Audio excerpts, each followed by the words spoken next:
بسم اللہ الرحمن الرحیم۔ آج کا موضوع ہے نماز کی اہمیت۔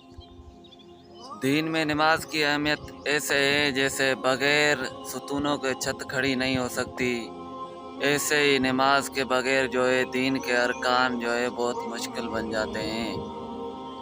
جیسے اللہ تبارک و تعالیٰ نے قرآن مجید میں فرمایا ان الصلاۃ تنہی عن الفحشاء والمنکر، کہ بے شک نماز بے حیائی اور برائی سے روکتی ہے۔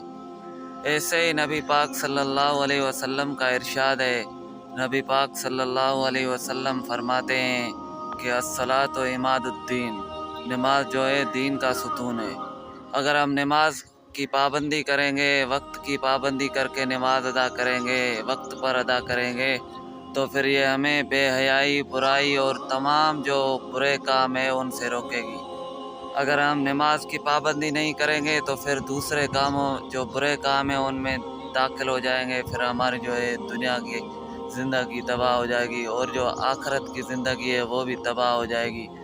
اس وجہ سے ہمیں چاہیے کہ ہم نماز کی اہمیت کو سمجھیں، نماز کی اہمیت کو سمجھیں اور نماز کی پابندی کریں۔ اللہ تبارک و تعالی میں نے جو کہا اس پر مجھے اور ہم سب کو اس پر عمل کرنے کی توفیق عطا فرمائے۔